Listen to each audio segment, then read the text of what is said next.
My husband's family called me a gold digger for years until I had their granddaughter, but when I found out they were planning to destroy me at her birthday party, I revealed all their family secrets. I'm Rebecca, 29F, and I've been married to Daniel, 32M, for 2 years now. We have a daughter, Sophia, who just turned 4.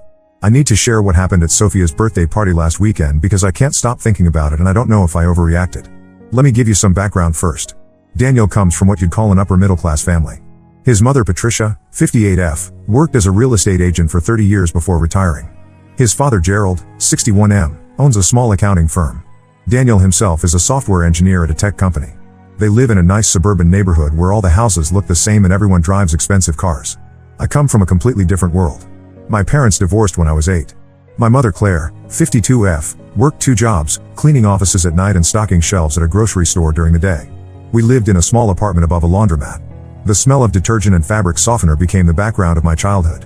I remember doing homework at the kitchen table while my mother counted tips from her cleaning job. When I was 15, my mother got sick with diabetes complications. She couldn't work as much anymore. I started working at a local diner after school, washing dishes and bussing tables. The owner, Mrs. Chen, was kind enough to let me work around my school schedule. After graduation, I got a full-time job at a call center while taking community college classes at night. It took me 6 years to get my associate degree in business administration. I met Daniel at a coffee shop near the community college. He was there working on his laptop, and I was studying for an accounting exam during my lunch break. He offered to help when he saw me struggling with some calculations. We started talking, and he told me he was a software engineer. I told him I worked at the call center but was studying business. He didn't seem to care about the difference in our backgrounds. We started meeting at that coffee shop regularly, and eventually began dating. Daniel's parents met me about 8 months into our relationship. The first dinner at their house was awkward. Patricia asked about my family, my job, my education. When I mentioned the call center and community college, she smiled, but I noticed her glance at Gerald. They were polite but distant. Over the next year, they never invited me to family gatherings. Daniel would go alone and come back saying they were busy or it was a small gathering. When Daniel proposed, Patricia's reaction was lukewarm. She hugged me and said congratulations, but she didn't ask to see the ring or talk about wedding plans. During our engagement, she made several comments about how young people should take their time, how marriage is a big commitment, how different backgrounds can cause problems. Daniel always defended me, but I could see the tension. Our wedding was small. We couldn't afford a big celebration, and frankly, I didn't want one. Patricia offered to help with costs, but I declined. I didn't want to owe them anything. The wedding went smoothly, but I noticed Patricia spent most of the reception talking to other guests and barely interacted with my mother or me. After Sophia was born, things changed dramatically. Patricia suddenly became very interested in our lives. She would call Daniel every few days asking about the baby. She bought expensive clothes and toys. She offered to babysit whenever we needed. She started inviting us for Sunday dinners again. Daniel was thrilled, thinking his mother had finally accepted me. I remained cautious. The change seemed too sudden and too complete. But over the months, Patricia's behavior was consistently kind. She remembered Sophia's milestones, brought her favorite foods when she visited, and even complimented my parenting choices. She started including me in conversations and asking my opinion on things. Slowly, I began to think maybe Daniel was right. Maybe becoming a grandmother had changed her perspective. Last month, Patricia approached me about organizing Sophia's 4th birthday party. She said she wanted to do something special for her granddaughter and offered to handle everything: the venue, decorations, food, entertainment. She suggested renting the community center in their neighborhood, the same place where they held family reunions and holiday parties. I was hesitant at first. Sophia's previous birthdays had been simple affairs at our house with a few friends from daycare and some family. But Patricia seemed so excited about the idea, and Daniel encouraged me to let her do it. She said she wanted to invite the extended family, Daniel's aunts, uncles, and cousins who Sophia rarely saw. She also said I could invite anyone I wanted. I gave her a list of people from my side: my mother, my Aunt Sarah, a few friends from work, and the neighbors who had become like family to us. Patricia took the list and assured me everyone would be invited. She said she wanted this to be a celebration that brought both families together. The weeks leading up to the party, Patricia was in constant contact. She showed me pictures of decorations she was considering, asked about Sophia's favorite colors and characters, and even consulted me about the menu. She seemed genuinely invested in making it perfect. I started to believe that maybe she really had changed, that maybe she genuinely cared about making this special for Sophia and for building a relationship with me. 3 days before the party, I called my mother to confirm she was coming. She told me she hadn't received an invitation. I thought maybe it got lost in the mail, so I called my Aunt Sarah. She also hadn't received anything. I checked with my work friends and the neighbors, none of them had been invited. I called Patricia immediately. She sounded surprised and apologetic, saying there must have been a mix-up with the addresses. She promised to call everyone personally and extend verbal invitations. She said not to worry, that there would be plenty of food and space for everyone. The day of the party arrived. Daniel and I got Sophia dressed in her new birthday outfit, a pink dress with sparkles that she had picked out herself. We arrived at the community center right on time.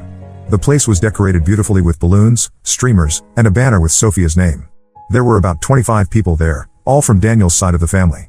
I looked around for my mother, but she wasn't there. Neither was my aunt or any of my friends. I asked Patricia about it, and she said she had called everyone but some people had other commitments. She suggested we start the party since Sophia was getting excited about the cake. The party proceeded normally for the first hour. Sophia played with her cousins, opened presents, and seemed to be having a wonderful time. I tried to enjoy watching her, but I kept checking the door, hoping my mother would show up late. Then Patricia stood up and asked for everyone's attention. She said she wanted to make a special toast for Sophia's birthday and share some thoughts about family. Everyone gathered around with their drinks raised. Patricia began by talking about how important family is, how blood relations create bonds that can't be broken. She talked about traditions, about values passed down through generations, about the importance of knowing where you come from. The speech seemed normal at first, the kind of thing grandmothers say at birthday parties. But then her tone shifted. She started talking about how some people try to join families they don't belong to, how they use children to create connections that aren't natural. She said some people come from backgrounds that are so different that they can never truly understand what it means to be part of a real family. I realized she was talking about me. Everyone in the room seemed to understand this too. Some people looked uncomfortable and stared at their feet. Others nodded along with her words. Patricia continued, saying that while some people might fool others for a while, their true nature always shows eventually. She said that children deserve to grow up understanding the difference between real family and people who are just pretending to belong. Daniel stepped forward and told his mother to stop, but she held up her hand and said she wasn't finished. She said that today was about celebrating Sophia, but it was also about making sure everyone understood what kind of influence she was growing up under. Then Patricia did something that made my stomach drop. She pulled out her phone and said she wanted to share something that would help everyone understand what she meant. She connected her phone to a small speaker system they had set up for music. The recording that came through the speakers was a conversation between Patricia and her sister Helen from about a year ago. In it, Patricia was describing me in the cruelest terms possible.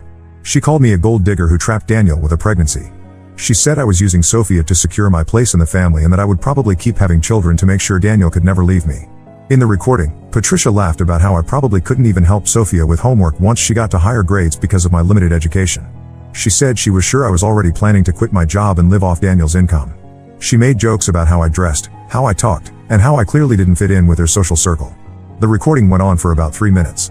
During that time, the room was completely silent except for Patricia's voice coming through the speakers, mocking me and my background. Sophia was standing next to me, not understanding what was happening but sensing that something was wrong. When the recording ended, Patricia smiled and said this was just to show everyone what she really thought, but that she was willing to put those feelings aside for Sophia's sake. She said she hoped I would understand that Sophia deserved better than someone who was always going to be an outsider trying to fit in. I looked around the room. Daniel's face was red with anger, but he seemed frozen in place.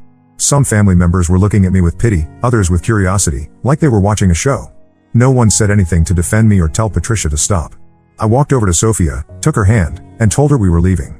She started to protest because she hadn't had cake yet, but I picked her up and headed for the door.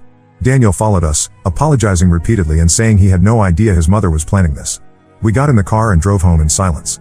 Sophia cried because she didn't understand why we left her party early. Daniel kept trying to apologize and say he would talk to his mother, but I couldn't respond. The humiliation was overwhelming, but more than that, I was furious that this had happened in front of Sophia, that her birthday party had been turned into a platform for attacking her mother. That evening, after we put Sophia to bed, Daniel called Patricia. I could hear him yelling on the phone, demanding to know why she had done this and how she could justify humiliating me in front of the entire family. She told him she was trying to protect him and Sophia from someone who was only using them for financial security. The next morning, I woke up to 17 missed calls from various family members. Some were calling to apologize for Patricia's behavior. Others were calling to defend her, saying she was just looking out for her son and granddaughter. A few calls were from people who seemed to think the whole thing was entertaining drama. I haven't answered any of the calls. Daniel has been trying to convince me to let him arrange a family meeting where Patricia would apologize publicly, but I told him I need time to process what happened. He's been sleeping in the guest room since the party because I can't stand to be around anyone from his family right now, including him. Sophia keeps asking when we're going to finish her birthday party and have cake. I bought her a small cake from the grocery store, and we celebrated at home with just the 3 of us, but she doesn't understand why Grandma Patricia isn't coming to visit anymore. I don't know what to do next. Part of me wants to cut contact with Patricia completely, but that would mean Daniel would have to choose between his family and us. Another part of me wonders if I should try to work things out for Sophia's sake, since Patricia is her grandmother. But every time I think about that recording and the way she humiliated me in front of everyone, I get angry all over again. Was I wrong to leave the party? Should I try to forgive Patricia for Sophia's sake? I feel like no matter what I choose, someone is going to get hurt. Update 1. I wanted to update everyone on what's happened since Sophia's birthday party. Thank you to everyone who commented on my original post. Reading your responses helped me realize I wasn't overreacting to what Patricia did. After I wrote my first post, I decided to take some time to think about everything without pressure from Daniel or anyone else.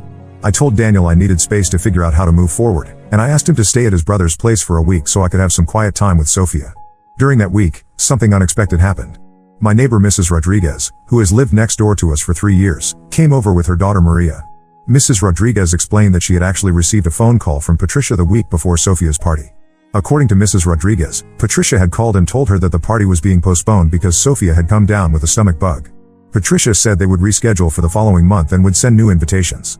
Mrs. Rodriguez thought it was strange because she had seen Sophia playing in the backyard just that morning and she seemed perfectly healthy, but she didn't question it. This news made me realize Patricia had deliberately lied to keep my friends and family away from the party. It wasn't a mix-up with invitations or people having other commitments.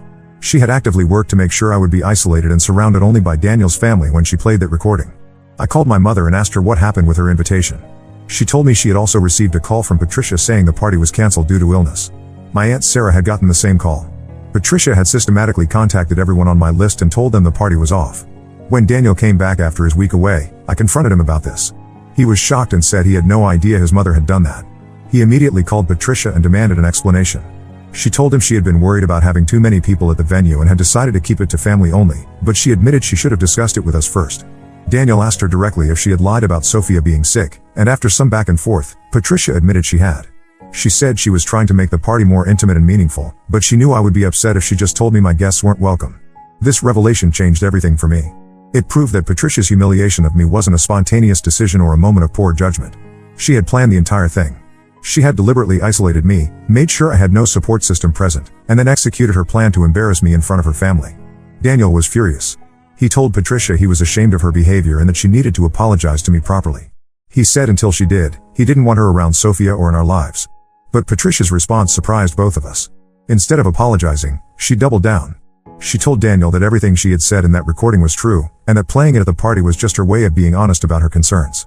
She said she was trying to save him from making a bigger mistake by staying married to someone who was clearly using him. Patricia went further than that. She told Daniel that she had done some research into my background and had learned things that proved her point about me being unsuitable for their family. She said she had hired someone to look into my employment history and my mother's financial situation. When Daniel asked what she meant by research, Patricia revealed that she had contacted my previous employers and had learned about the times I had been late to work or called in sick. She said this proved I was unreliable and didn't have a strong work ethic. She also mentioned that she knew my mother had received government assistance at various points, which in Patricia's mind confirmed that my family was irresponsible with money. The fact that Patricia had hired someone to investigate me and my family was shocking. Daniel was appalled and told her she had crossed a line that couldn't be uncrossed. He said that kind of behavior was invasive and cruel, and that it proved she would never respect me as his wife or accept me as part of the family. Patricia then said something that made Daniel's jaw drop. She told him that she had been hoping the truth about my background would convince him to reconsider the marriage, and that she was prepared to support him financially if he wanted to divorce me and fight for custody of Sophia. She said she had already spoken to a lawyer friend about what it would take to prove I was an unfit mother, and that my work history and family background would support a case for Daniel getting primary custody. She said Sophia deserved to grow up in a stable environment with proper values, not with someone who came from poverty and instability. When Daniel told me about this conversation, I realized how deep Patricia's hatred for me actually went. This wasn't just about her thinking I wasn't good enough for her son. She was actively trying to destroy my marriage and take my daughter away from me. Daniel was shaken by his mother's words. He told me he had never seen this side of her before and that he was questioning everything he thought he knew about her character. He said he was done trying to maintain a relationship with someone who was actively working against our family. But the situation got even more complicated when Daniel's father Gerald called. Gerald told Daniel that Patricia was just trying to protect the family's reputation and future, and that maybe he should consider whether his mother's concerns had some validity. Gerald said that while Patricia's methods were questionable, her underlying point about compatibility and background differences was worth considering. He suggested that Daniel think about whether he wanted Sophia growing up with the values and expectations that came from my side of the family versus the opportunities and stability that came from theirs. This conversation devastated Daniel. He realized that both of his parents were aligned in their opposition to me, and that they were both willing to go to extreme lengths to end our marriage. He told me he felt like he was losing his entire family, but that he couldn't stay connected to people who were trying to hurt his wife and daughter. The final straw came when Daniel's brother Kevin called to tell him that Patricia was spreading stories about me throughout their extended family. She was telling people that I had been lying about my work history, that I had trapped Daniel with an unplanned pregnancy, and that I was probably cheating on him with men from my neighborhood. None of these stories were true, but Patricia was presenting them as facts she had learned through her investigation. She was systematically trying to turn the entire family against me and convince them that Daniel needed to be rescued from his marriage. Daniel made a decision that surprised me. He told his entire family that if they couldn't accept and respect me as his wife, then they wouldn't be part of our lives going forward. He said he was choosing his immediate family, me and Sophia, over his extended family and their toxic behavior. The response from his family was swift and harsh. Gerald told Daniel he was making the biggest mistake of his life and that he would regret choosing me over blood family. Patricia sent a long text message saying that she had tried to save him from himself, but that if he was determined to ruin his life, she wouldn't stand by and watch. Several of Daniel's aunts and uncles sent messages expressing disappointment in his decision and saying they hoped he would come to his senses before it was too late. His brother Kevin was the only one who said he understood Daniel's choice, though he admitted he thought Daniel was being too harsh and cutting everyone off. As I write this, Daniel and I are in a better place than we've been since Sophia's party. He's proven that he's willing to prioritize our family over his parents' approval, and I respect him for making that difficult choice. But I also know this situation has cost him relationships that were important to him, and I wonder if he'll eventually resent me for that. Sophia has been asking about Grandma Patricia and why we don't see her anymore. We've tried to explain in age-appropriate terms that sometimes adults have disagreements and need time apart, but it's hard to know how much she understands. She misses the presence and attention Patricia used to give her. I'm not sure what the future holds. Daniel says he's confident in his choice and doesn't regret standing up for our family.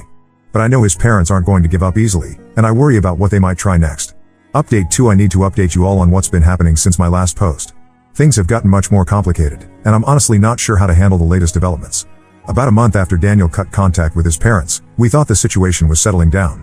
Daniel seemed to be adjusting to not having his family in his life, and Sophia had stopped asking about Grandma Patricia as much. We were starting to feel like we could move forward as our own little family unit. Then Daniel's brother Kevin called with some disturbing news. He told Daniel that Patricia had been contacting Sophia's daycare center, trying to get information about her daily routine and asking if she could pick Sophia up as an authorized guardian. The daycare director, Mrs. Chen, had called me immediately when Patricia first showed up. She explained that an older woman claiming to be Sophia's grandmother had come in asking about enrollment procedures and pickup policies. Mrs. Chen said the woman seemed very interested in what documentation was required to add someone as an authorized pickup person. When Mrs. Chen asked for my contact information to verify the relationship, Patricia had become evasive and said she would talk to me directly about it. Mrs. Chen thought it was strange and made a note in Sophia's file to only release her to Daniel or me unless we provided written authorization for someone else. A few days later, Patricia returned to the daycare. This time she brought what she claimed were legal documents giving her temporary guardianship rights over Sophia. Mrs. Chen looked at the papers and immediately knew something was wrong. The documents looked official but had several inconsistencies and weren't notarized properly. Mrs. Chen told Patricia she needed to verify the documents with the supervisor and asked her to wait. Instead of waiting, Patricia became agitated and demanded to know why they were making things so difficult. She said she was Sophia's grandmother and had every right to pick up her granddaughter. Mrs. Chen remained calm but firm, explaining that their policies existed to protect the children and that no exceptions could be made without proper verification. Patricia left the daycare angrily, saying she would be back with proper documentation. When Kevin told us about this, Daniel was furious.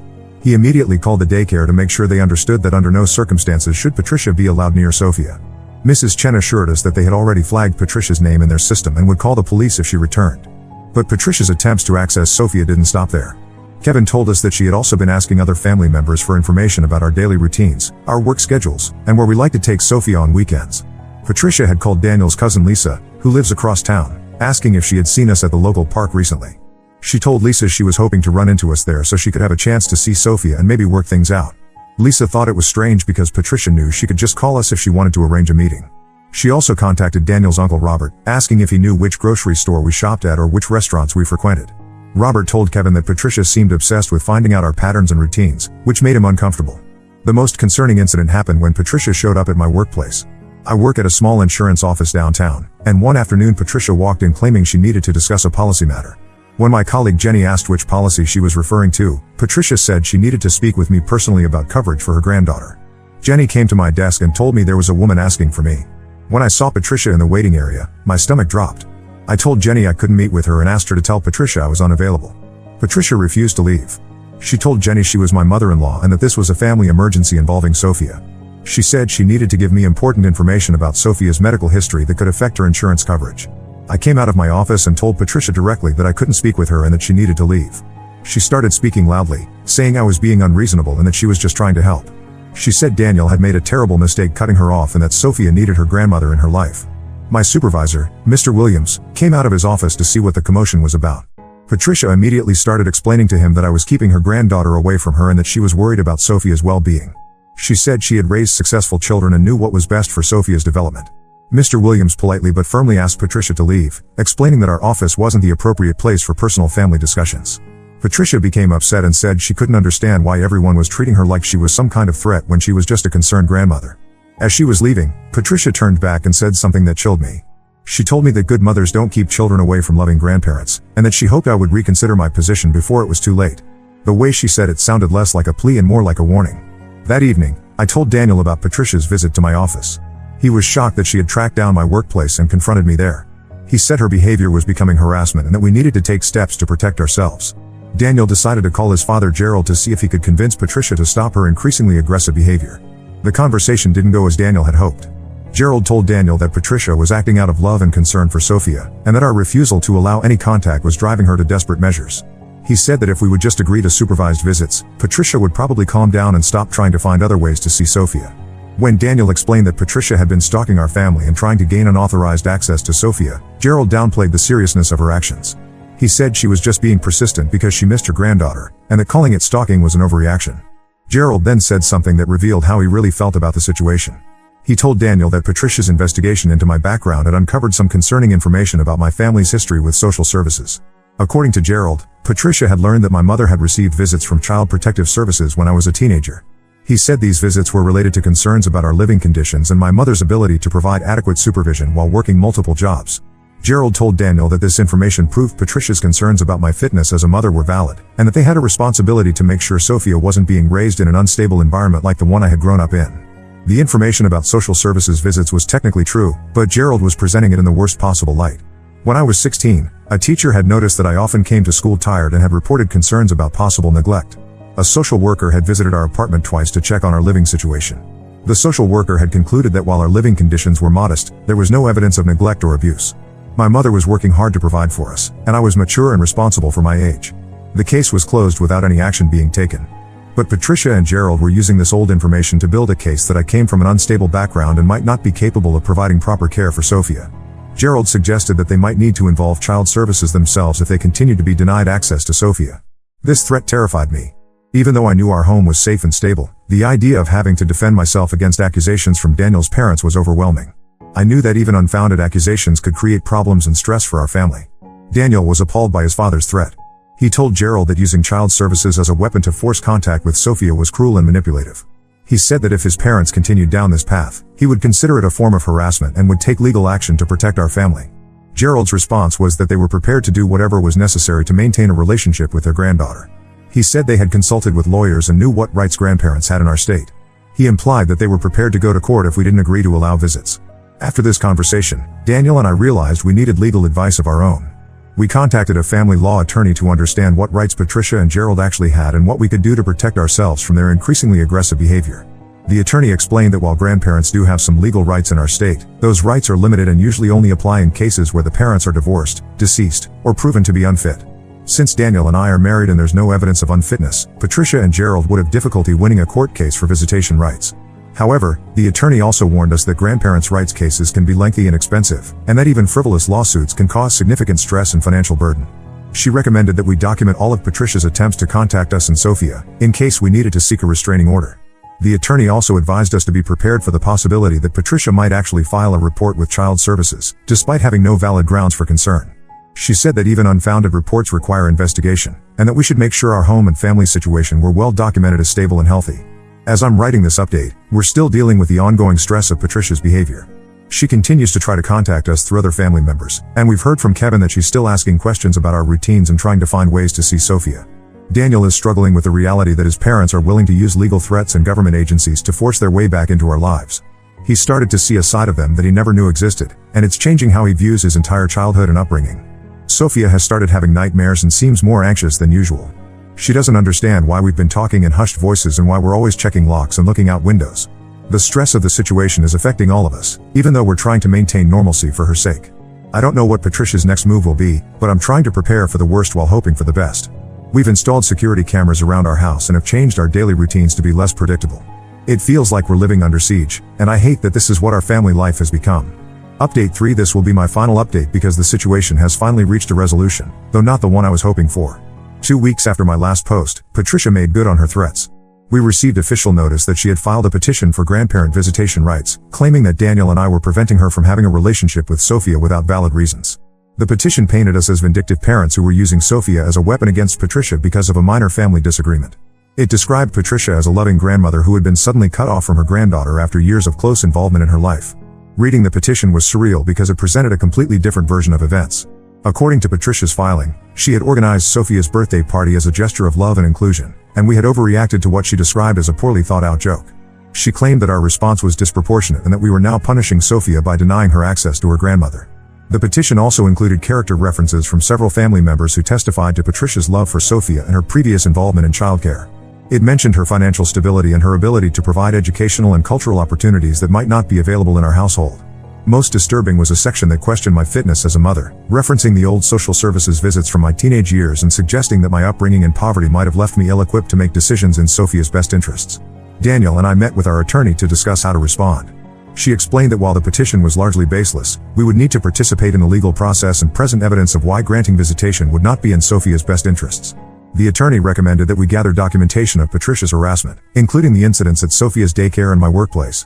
She also suggested that we request a psychological evaluation of Patricia to demonstrate that her behavior had become obsessive and potentially harmful. But before we could file our response, something happened that changed everything. Patricia showed up at Sophia's daycare again, this time with Gerald and a woman they claimed was a child psychologist. Mrs. Chen called me immediately when they arrived. She said Patricia was demanding to see Sophia and claiming that she had legal authorization from the court to conduct a welfare check. The woman with them was taking notes and asking questions about Sophia's behavior and development. Mrs. Chen told them that no child could be removed from the daycare without written authorization from the parents, and that she would need to see official court documents before allowing any kind of evaluation. Patricia became angry and said they were interfering with a legal investigation.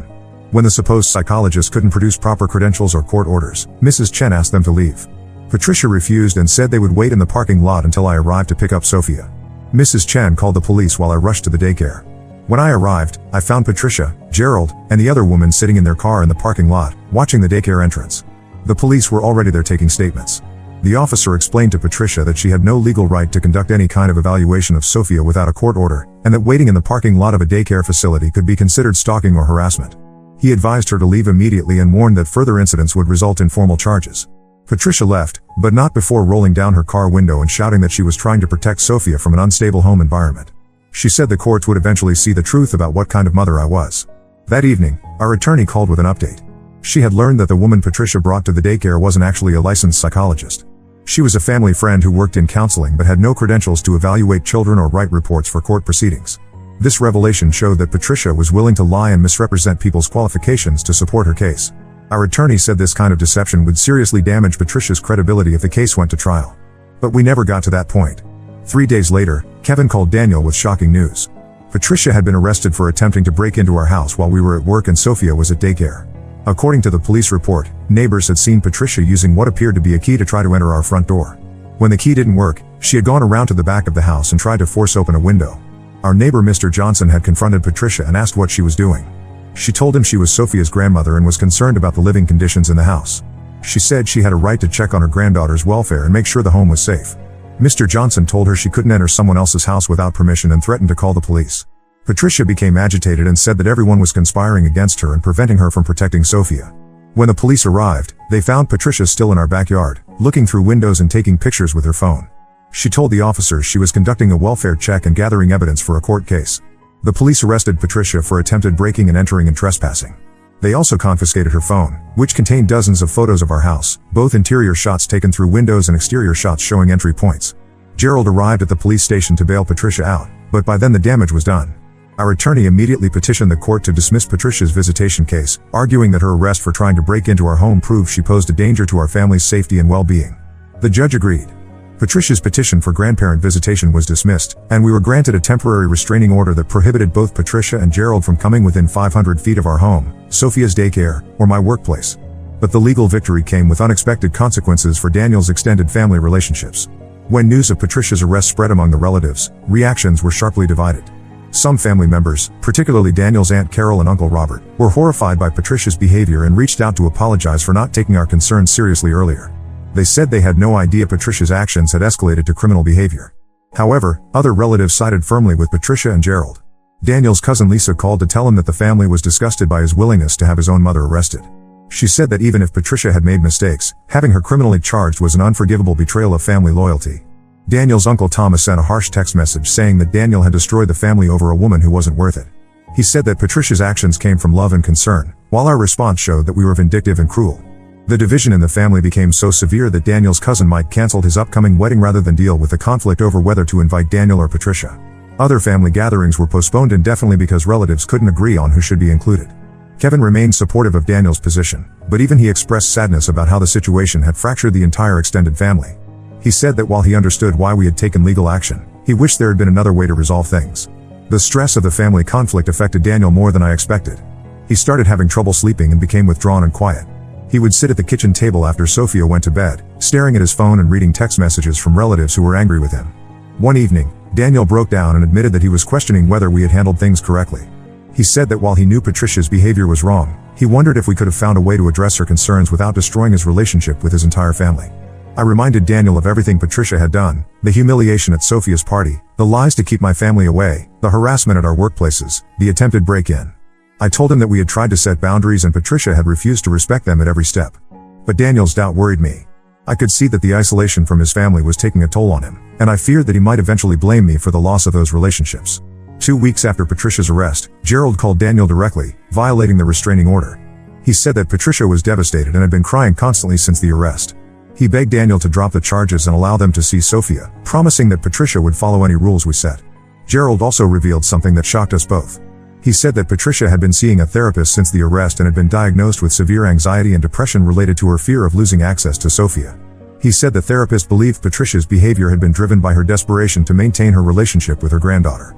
Gerald suggested that Patricia's mental health issues explained her poor judgment and that she deserved compassion rather than criminal prosecution. He said that with proper treatment, she could learn to respect our boundaries while still maintaining a relationship with Sophia. Daniel was torn by this information. He told me he didn't know if Patricia's mental health diagnosis changed anything about what she had done, but he felt guilty about contributing to her psychological breakdown.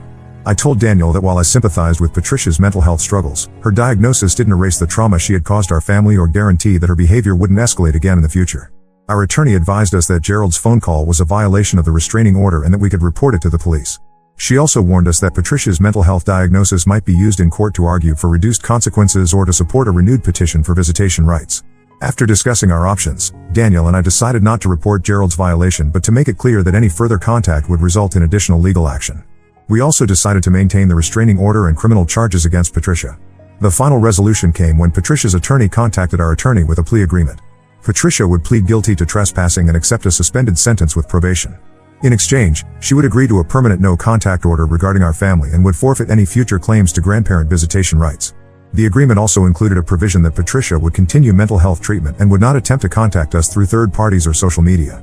Any violation of these terms would result in immediate jail time and additional charges. Daniel and I accepted the plea agreement. While part of me wanted Patricia to face more serious consequences for her actions, I was exhausted by the legal process and wanted to move forward with our lives.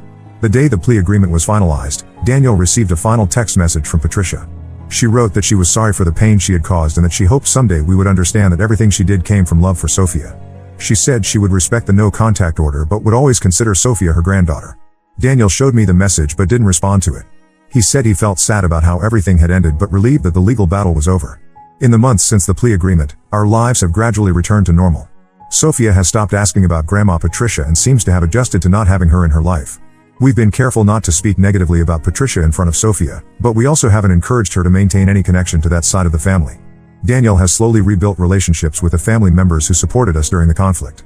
His relationship with Kevin has grown stronger, and Aunt Carol has become a surrogate grandmother figure for Sophia. But Daniel has accepted that his relationships with Patricia, Gerald, and several other relatives are permanently damaged. Some days Daniel seems completely at peace with how things turned out. Other days I catch him looking sad when Sophia plays alone instead of with cousins she'll probably never see again. He's never blamed me for the loss of his family relationships, but I know he grieves for what might have been if circumstances had been different. As for me, I feel relieved that the threat to our family's safety and stability has been removed. I don't miss Patricia or Gerald, and I don't regret the legal action we took to protect ourselves and Sophia. But I do feel sad that Sophia will grow up without knowing her paternal grandparents or having relationships with some of her extended family. I hope that someday, when she's older, she'll understand that the choices we made were necessary to protect her well-being. The experience taught me that sometimes protecting your family means accepting that not all relationships can be salvaged, even when those relationships involve people who claim to love you. Patricia's version of love was possessive and destructive, and no amount of family loyalty could justify allowing that toxicity to continue affecting our lives. Daniel and I are stronger as a couple because of what we went through together. We learned that we could face serious challenges and make difficult decisions as a united team. We also learned the importance of setting firm boundaries and enforcing them, even when doing so comes with significant personal costs. Sophia is thriving in our smaller but healthier family unit. She has friends from daycare, loving relationships with my mother and aunt, and strong bonds with the family members from Daniel's side who chose to support us. I don't know what the future holds, but I'm confident that we made the right choices to protect our family. Sometimes doing the right thing means accepting that some people will never understand or forgive you for it, and that's a price I'm willing to pay for Sophia's safety and our peace of mind. Now let's move to the next story. Story 2. My boyfriend's mom demanded a paternity test when I got pregnant. Then I escaped my boyfriend's controlling mother and built a new life for my baby and myself. I never thought I'd be in this situation, but here I am, pouring my heart out to strangers on the internet. I'm Monica, 28F, and I just found out I'm pregnant. The father is my boyfriend, Sebastian, 30M, whom I've been dating for 2 years. We met at a mutual friend's birthday party, and things just clicked. He was charming, funny, and seemed to genuinely care about me. I thought I had finally found someone who would support and protect me after my difficult childhood. Growing up, my parents were emotionally abusive. My father, a high-strung accountant, constantly criticized my every move. He'd nitpick my grades, my appearance, even the way I laughed. My mother, a former beauty queen turned housewife, was no better. She'd compare me unfavorably to my cousins or the daughters of her friends, always finding me lacking. They controlled every aspect of my life, what I wore, who I talked to, what activities I could participate in. I wasn't allowed to have a cell phone until I was 17, and even then, they monitored all my calls and texts. I remember one particular incident when I was 16. I had been invited to my first high school party. I was so excited, but when I asked my parents for permission, they exploded. My father called me irresponsible and naive, saying I'd probably end up pregnant or addicted to drugs if I went. My mother chimed in, telling me that girls like me shouldn't go to parties if we wanted to keep a good reputation. I cried myself to sleep that night, feeling like a prisoner in my own home. The day I turned 18, I left. I had been secretly saving money from babysitting jobs and tutoring younger students. I packed a backpack with some clothes and my most treasured possessions, a journal my grandmother had given me before she passed away, and a small stuffed elephant I'd had since childhood. I left a note telling my parents not to look for me and walked out the door with nothing but dreams of a better life. Those first few years were incredibly tough. I couch surfed with friends from high school for a while, picking up whatever odd jobs I could find. I worked as a barista, a dog walker, a nighttime office cleaner, anything to make ends meet. Eventually, I managed to save enough to rent a tiny studio apartment. It was in a sketchy part of town, and I could hear my neighbors arguing through the thin walls every night, but it was mine. During this time, I also put myself through community college. I'd always loved art, so I decided to study graphic design. I'd attend classes during the day and work nights and weekends. There were many times when I thought about giving up, when the stress of juggling work and school became overwhelming. But the thought of having to go back to my parents kept me going. After graduation, I landed an entry-level position at a small marketing firm. It wasn't glamorous work, mostly designing flyers for local businesses and the occasional logo, but it was a start. I worked hard, often staying late to improve my skills or take on extra projects. Slowly but surely, I started to build a life for myself. That's when I met Sebastian. It was at our mutual friend Sarah's 30th birthday party. I almost didn't go. I was exhausted from a long week at work and the thought of socializing was daunting. But Sarah had been one of the few friends who stood by me when I left home, so I dragged myself to the party. Sebastian was Sarah's cousin, in town for a few weeks on business. He walked into the party fashionably late, all easy smiles and effortless charm. We ended up talking for hours that night. He listened intently as I shared some of my story, and he seemed genuinely impressed by how I built my life from scratch. When he asked for my number at the end of the night, I felt a flutter of excitement I hadn't experienced in years. Our relationship progressed quickly after that. Sebastian extended his stay in town, and we spent nearly every free moment together. He was attentive and caring, always asking about my day and remembering little details about things I liked. When he had to return to his home city, we decided to try long distance. We'd talk every night, and he'd fly in to see me every other weekend. 6 months into our relationship, Sebastian got a job offer in my city. He said he'd been looking for an opportunity to move closer to me. I was over the moon. Here was a man who was willing to uproot his life just to be with me. We moved in together shortly after he relocated. Living with Sebastian was like a dream come true. He was neat and considerate, always helping with household chores without being asked. He encouraged me to pursue my passion projects in graphic design, even setting up a small studio space for me in our apartment. For the first time in my life, I felt truly safe and loved. That's why today's events have left me reeling.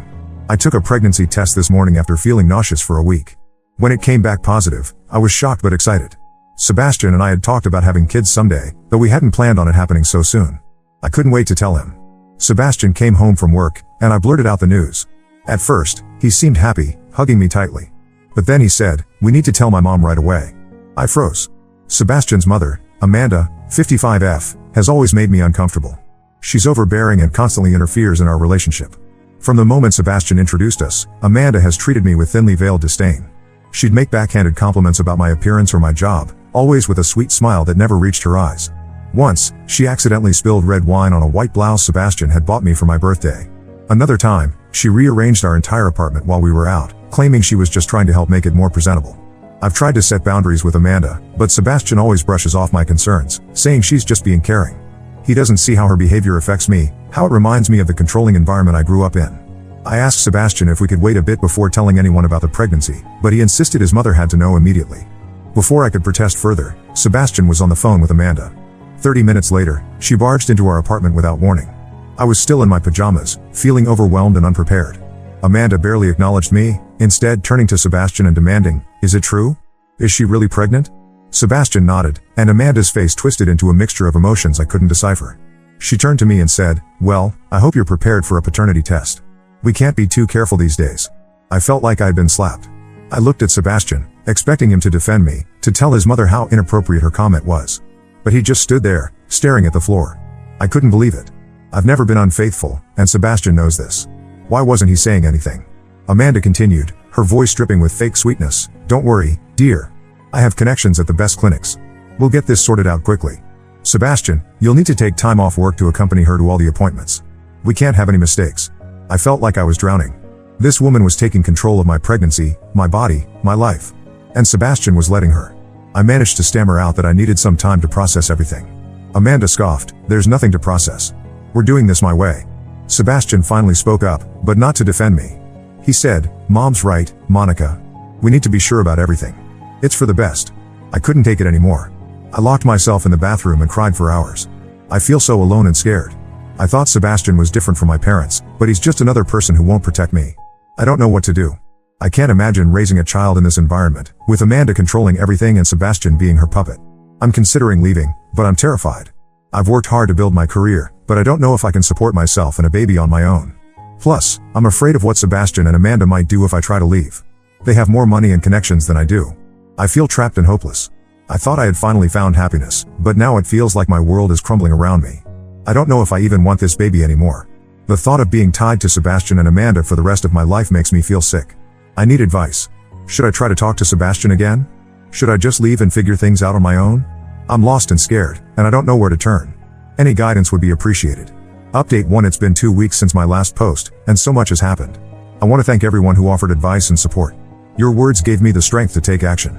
The day after I posted, I decided to confront Sebastian. I spent hours rehearsing what I wanted to say, trying to find the right words to express how hurt and betrayed I felt. I waited until he came home from work and asked to talk. We sat down at our kitchen table, the same place where we'd shared so many happy meals and conversations. Now, it felt like a barrier between us. I took a deep breath and started talking. I told Sebastian how hurt and betrayed I felt by his lack of support when his mother demanded a paternity test.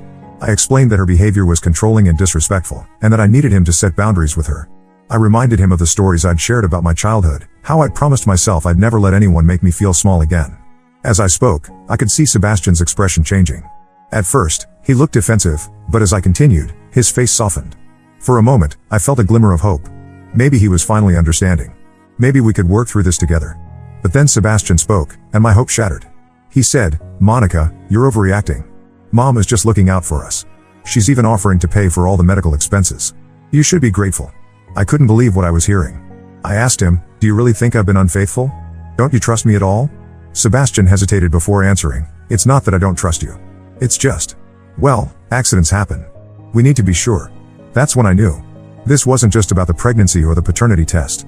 This was about our entire relationship. I realized that Sebastian had never really trusted me, never really seen me as an equal partner. I was just someone to be controlled and managed, just like his mother wanted. As this realization washed over me, I felt a strange sense of calm. It was like all the anxiety and uncertainty of the past few days suddenly crystallized into a clear path forward. I took a deep breath and said, "Sebastian, I can't do this anymore. I'm leaving." His face turned red with anger. "You can't leave. What about the baby? What about our life together?" I stood my ground. There is no our life if you can't trust and respect me. I deserve better than this, and so does this baby. I had already packed a bag while he was at work, anticipating that this conversation might not go well. I grabbed it from where I'd hidden it in the closet and headed for the door. Sebastian tried to block my way, saying, "You can't just leave. Where will you go? You need me." But I was done being controlled. I pushed past him and walked out of the apartment.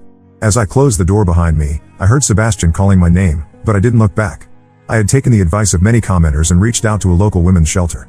They had a spot for me and were expecting me. As I got into a taxi and gave the driver the address, I felt a mixture of fear and relief wash over me. The next few days were a blur. The shelter provided me with resources and support I never knew existed. They helped me file a restraining order against Sebastian and Amanda, who had been bombarding me with calls and texts.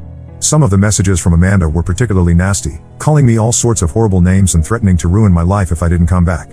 Reading those messages brought back painful memories of my mother's emotional abuse. But this time, instead of feeling small and powerless, I felt angry. Angry at Amanda for trying to control me, angry at Sebastian for not standing up for me, and angry at myself for letting it get this far. But that anger fueled my determination to build a better life for myself and my baby. The shelter also connected me with a counselor who specialized in helping women leave abusive relationships. In our first session, I broke down crying as I recounted my childhood and how I'd thought I'd escaped that kind of control when I met Sebastian. The counselor listened patiently, offering tissues and gentle encouragement. She helped me see that my instincts were right, that I wasn't overreacting, and that I had the strength to get through this. One of the hardest parts was dealing with work. I knew I couldn't just disappear without explanation, but I was terrified of Sebastian or Amanda showing up at my office. With the help of the shelter staff, I crafted an email to my boss explaining that I was dealing with a personal emergency and needed to work remotely for a while. To my surprise, she was incredibly understanding. She assured me that my job was secure and that I could take the time I needed to sort things out. This support from my boss was a huge relief. It meant I could start looking for a new place to live without worrying about losing my job. The shelter helped me create a budget and start saving for a security deposit on an apartment. It wasn't going to be easy, but for the first time, I felt like I had a plan. In the midst of all this, I also made an appointment with an OB/GYN recommended by the shelter. The doctor confirmed that I was indeed pregnant, about 8 weeks along. She provided me with information about all my options, including abortion, adoption, and keeping the baby. As she talked, I found myself instinctively placing a hand on my stomach. Despite everything that had happened, I realized I already felt a connection to this tiny life growing inside me. The doctor must have noticed my gesture because she paused and said gently, "Remember, there's no rush to make a decision. Take the time you need to figure out what's best for you." Her words were comforting. For the first time since finding out about the pregnancy, I felt like I had control over the situation. I didn't have to let Sebastian or Amanda dictate what happened to my body or my baby. As I left the doctor's office, I felt a mix of emotions, fear, uncertainty, but also a glimmer of hope. I knew the road ahead wouldn't be easy, but I was determined to create a life for myself, and possibly this baby, that was free from control and manipulation. I'm still scared about the future, but for the first time in weeks, I feel like I can breathe. I'm taking things one day at a time, focusing on my health and well-being. I'm rediscovering the strength that helped me leave my parents' house all those years ago. I know it won't be easy, but I'm ready to face whatever comes next. Thank you all again for your support. It truly made a difference in giving me the courage to leave. I'll update again when I have more news. Update 2: It's been a month since my last update, and I wanted to share what's been happening. First of all, thank you again to everyone who has offered support and advice. It means more than you know. I've been staying at a small apartment that the women's shelter helped me find. It's not much, just a studio with a kitchenette and a tiny bathroom, but it's safe and it's mine. The walls are a bit thin, and I can hear my neighbor's TV most evenings, but after everything I've been through, it feels like a sanctuary. I've started to make it feel like home, hanging up some of my own artwork and adding a few plants. There's something empowering about creating a space that's entirely my own. I've been working remotely, which has been a blessing as I deal with morning sickness and the stress of everything that's happened. My boss has been incredibly understanding, even offering me some additional freelance work to help boost my income. I'm grateful for her support, but I can't help worrying about what will happen when I eventually need to take maternity leave.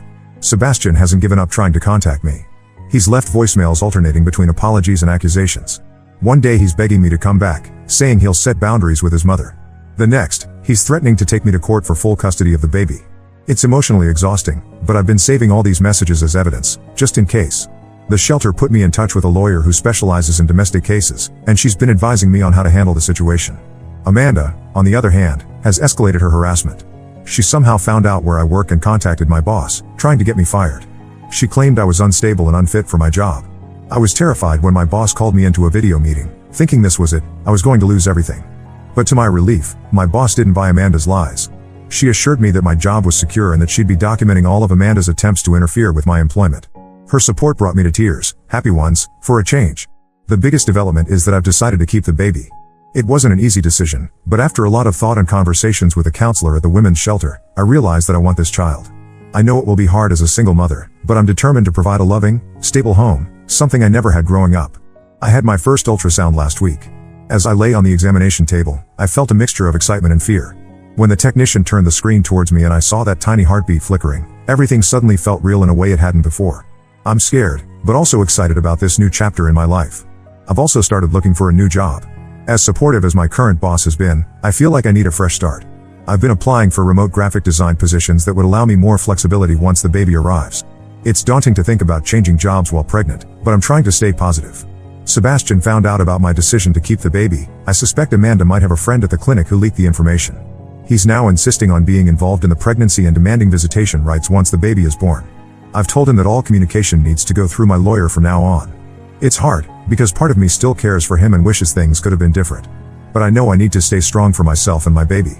Speaking of lawyers, I've hired one to help me navigate the custody issues that are likely to come up. She's been amazing, helping me understand my rights and preparing for whatever Sebastian and Amanda might try next.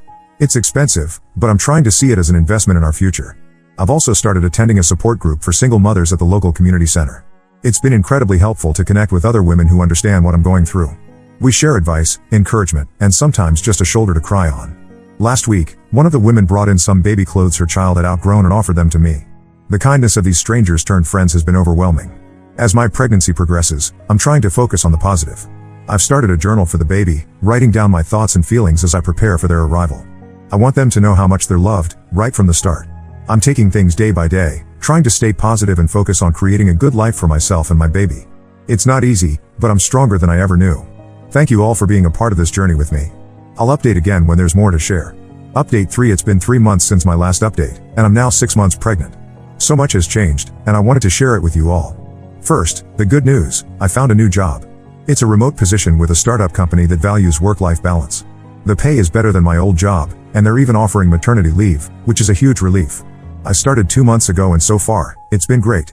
My colleagues are supportive, and the work is challenging in a good way. I feel like I'm growing professionally even as I prepare for motherhood. I've also moved into a small house that I'm renting. It's in a quiet neighborhood with a little backyard. The landlord is an older woman who, after hearing a bit of my story, has been incredibly kind. She even helped me set up some baby furniture that arrived in boxes. I've been slowly furnishing the place and setting up a nursery. It feels good to have a space that's truly mine, where I feel safe and at peace. Now for the not-so-good news: Sebastian and Amanda haven't given up. Sebastian filed for joint custody, claiming that I'm keeping him from his child. We had our first court hearing last month. It was nerve-wracking to be in the same room as Sebastian and Amanda again. Amanda glared at me the whole time, while Sebastian kept trying to catch my eye. I focused on staying calm and letting my lawyer do the talking. My lawyer presented evidence of Sebastian's emotional manipulation and Amanda's harassment. The judge seemed sympathetic to my situation but emphasized the importance of both parents being involved in a child's life. For now, the judge has ordered that Sebastian can attend doctor's appointments and birthing classes if I'm comfortable with it, but he's not allowed to contact me directly. All communication must go through our lawyers. Amanda has been barred from any involvement due to her harassment. Sebastian attended the last ultrasound appointment. It was awkward and tense, but he behaved himself. Seeing our baby on the screen seemed to have an impact on him. For a moment, I saw a glimpse of the man I thought I knew. After the appointment, Sebastian asked to talk. He apologized for his behavior and for not standing up to his mother. He said he's been going to counseling to work on setting boundaries with Amanda and understanding why he let her control our relationship. He asked if we could try to co-parent amicably. I told him I appreciated his apology, but that trust takes time to rebuild. I agreed to consider co-parenting, but made it clear that we would not be getting back together romantically. He seemed to accept this, which was a relief. As for Amanda, she's been quiet lately. Too quiet, if I'm honest. I can't help but feel like she's planning something, but I'm trying not to let paranoia take over. I'm focusing on staying healthy and preparing for the baby's arrival. I've also been attending a support group for single mothers. It's been incredibly helpful to connect with other women who understand what I'm going through. We share advice, encouragement, and sometimes just a shoulder to cry on. Last week, we had a small baby shower for me. It wasn't anything fancy, just some cupcakes and small gifts, but it meant the world to me. Looking back on everything that's happened, I'm amazed at how much I've grown. I'm no longer the scared, uncertain woman I was 6 months ago. I'm stronger, more confident, and ready to be the mother my child deserves. Thank you all for being part of this journey with me. Your support has meant the world. I'll update again after the baby is born. Wish me luck.